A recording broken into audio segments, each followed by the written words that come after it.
ஒன்றிய அரசால் 2024ஆம் ஆண்டு கொண்டு வரப்பட்டிருக்கின்ற இந்த வகுப்பு வாரி இதற்கான திருத்த மசோதா என்பது இந்தியாவின் பன்முகத்தன்மைக்கும் இந்தியாவின் ஒற்றுமைக்கும் மொழிவழி சிறுபான்மை மக்களிலிருந்து மத ரீதியான சிறுபான்மை மக்கள் வரை அனைவருடைய சுதந்திரத்தை பறிக்கக்கூடிய ஒரு மோசமான சட்ட மசோதா. இது இந்திய அரசியலமைப்பு சட்டம் சிறுபான்மை மக்களுக்கு வழங்கப்பட்டிருக்கின்ற உறுப்பு 26க்கு எதிரான ஒரு சட்டம்.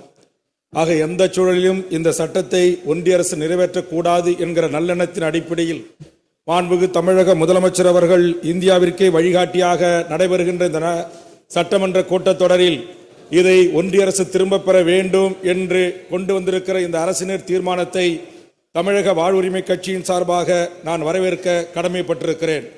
அதே நேரத்தில் ஒன்றிய அரசு தொடர்ச்சியாக இஸ்லாமியர் மக்களுக்கு எதிராக பாபர் மசூதியில் கை வைத்தது, CA NRC NPRயில் கை வைத்தது, பொது சிவில் சட்டங்களை கொண்டு வந்தது, அதுபோன்று வகுப்பு வாரிய திருத்த சட்டத்தை தற்போது கொண்டு வந்திருக்கிறது. ஒன்றிய அரசு ஒற்றுமையாக இருக்கிற இந்த ஒன்றியத்தை பல்வேறு தேசிய இனங்களை உள்ளடக்கிய மாநிலங்களின் கூட்டாட்சி தத்துவத்தை உடைத்தெறிவதற்கான பணிகளை செய்து கொண்டிருக்கிறது. காஷ்மீரை இரண்டாக பிரித்தது, இன்றைக்கு அரசியல் கட்சிகளை இரண்டாக பிரிப்பது, ஆட்சி அதிகாரத்தில் இருக்கிற அரசுகளை இரண்டாக பிரிப்பது என்பதில் தொடங்கி இன்றைக்கு இந்திய அரசியலமைப்பு சட்டம் இஸ்லாமிய மக்களுக்கு வழங்கப்பட்டிருக்கின்ற உரிமையை பறிக்கக்கூடிய மோசமான சட்ட திருத்த மசோதாவாக இது தமிழ் சமூகம் பார்க்கிறது. அந்த வகையில் இது ஏற்கனவே முத்துவள்ளி என்கிற அடிப்படையில் இஸ்லாமிய பெரியவர்களுக்கு வழங்கப்பட்டிருக்கிற உரிமையை பறிக்கின்ற ஒரு சட்டமாக இது இருப்பதோடு மட்டுமல்லாமல் இஸ்லாமிய மக்களிடத்திலேயே போரா ஆகானி என்கிற இரு பிரிவு மக்களையும் பிரித்து அவர்களுக்கென்று தனித்தனி வகுப்பு வாரியங்களை உருவாக்கி இந்திய முழுவதும் ஒற்றுமையாக இருக்கிற இஸ்லாமிய சமூகத்திலே ஒரு குழப்பத்தை உருவாக்கி அதன் ஊடாக அரசியல் ஆதாயத்தை தேடிக்கொள்கின்ற ஒரு பிளவுவாத அரசியல் செய்கின்ற ஒரு சட்ட மசோதா என்பதை நான் இந்த அவைக்கு சுட்டிக்காட்ட விரும்புகிறேன். அதே போன்று பேரவைத் தலைவர் அவர்களே, இந்த சட்ட மசோதாவில் மாண்புமிகு முதலமைச்சர் அவர்கள் குறிப்பிட்டது போல புதிதாக 2 அதாவது மாற்று மதத்தினரை உள்ளே கொண்டு வருவது, அதுபோன்று இந்த 10 ஆண்டு 12 ஆண்டுகள் இந்த நிலத்தை வைத்திருந்தால் அவர்களுக்கு பட்டா மாற்றி தர செய்வது, அது உள்ளிட்ட 44 திருத்தங்களை கொண்டு வந்திருக்கிறது.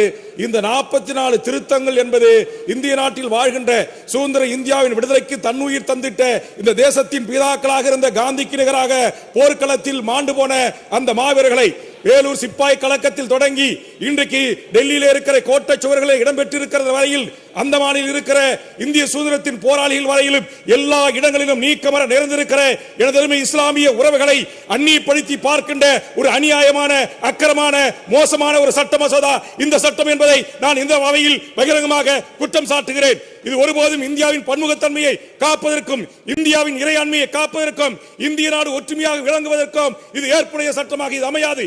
இந்தியாவை பிளவுபடுத்துகிற ஒரு சக்தியாக மாற்றும் இருக்கிறக்கும் எத்தனை முறை ஒரு சமூகத்தை ஒரு சிறுபான்மை மொழி சமூகத்தினரையும் அல்லது மத சமூகத்தினையும் அடக்க நினைத்தால் ஒடுக்க நினைத்தால் அவர்கள் திமிரி எழுவார்கள். தொடர்ச்சியாக அவர்கள் கொண்டு வருகின்ற சட்டங்களாக இருந்தாலும் பொது சிவில் சட்டமாக இருந்தாலும் இந்திய முஸ்லிம் சமூகத்திற்கு நேரெதிராக இருக்கிறது. ஒரு சமூகத்தை அழித்தொழிப்பதை குறிதாக வைத்து காய் நகர்த்துகிற பாரதிய ஜனதாவின் நடவடிக்கை சங் பரிவார் RSS கும்பலுக்கு இன்றைக்கு நேரடியாக துணை போகிற நடவடிக்கை.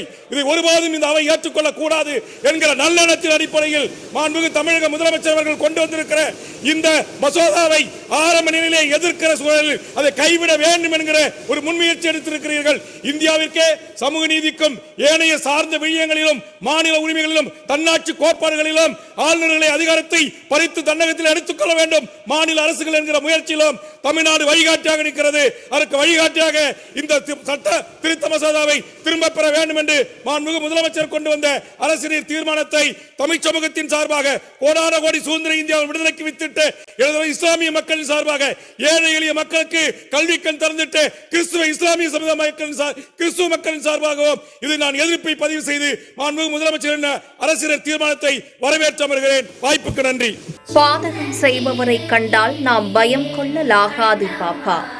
மோதி மிதித்து விடு பாப்பா, அவர் முகத்தில் உமிழ்ந்து விடு பாப்பா.